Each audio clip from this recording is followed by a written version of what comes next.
வணக்கம் நண்பர்களே, welcome to குட்டி இன்ஃபோ.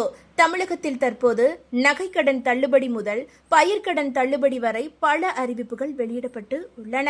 தமிழக தேர்தல் களத்தில் பயிர்க்கடன் தள்ளுபடி என்ற மிகப்பெரிய அஸ்திரத்தை எடப்பாடி பழனிசாமி மற்றும் விஜய் ஆகியோர் கையில் எடுத்துள்ள நிலையில் இந்த அதிரடி அறிவிப்புகள் விவசாயிகளிடையே தற்போது பெரிய எதிர்பார்ப்பை ஏற்படுத்தி உள்ளன.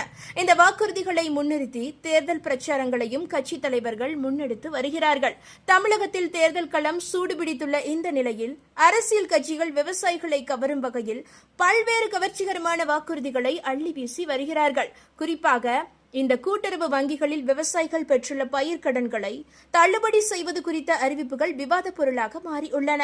அதாவது இடைத்தேர்தல் பிரச்சாரத்தில் தொடங்கி தற்போது மாநில அளவிலான தேர்தல் அறிக்கைகள் வரை கடன் தள்ளுபடி என்பதே பிரதான முழக்கமாக தமிழகத்தில் ஒலித்து வருகிறது. அதிமுக பொதுச் செயலாளர் எடப்பாடி பழனிசாமி தொடக்க வேளாண் கூட்டுறவு கடன் சங்கங்கள் மூலம் விவசாயிகள் பெற்றுள்ள பயிர்க்கடன்கள் அனைத்தும் முற்றிலும் அதிமுக ஆட்சிக்கு வந்தவுடன் தள்ளுபடி செய்யப்படும் என்று உறுதியளித்து உள்ளார். மறுபுறம் தமிழக வெற்றிக் கழகத்தின் தலைவர் விஜய் தனது தேர்தல் அறிக்கையில் விவசாயிகளுக்கு புதிய வகைப்பாட்டை முன்வைத்து உள்ளார். 5 ஏக்கருக்கும் குறைவாக நிலம் வைத்துள்ள சிறு மற்றும் குறு விவசாயிகளின் பயிர்க்கடன் முழுமையாக தள்ளுபடி செய்யப்படும் என்றும் 5 ஏக்கருக்கு மேல் நிலம் வைத்துள்ளவர்களுக்கு 50% கடன் தள்ளுபடி வழங்கப்படும் என்றும் அறிவித்து உள்ளார்.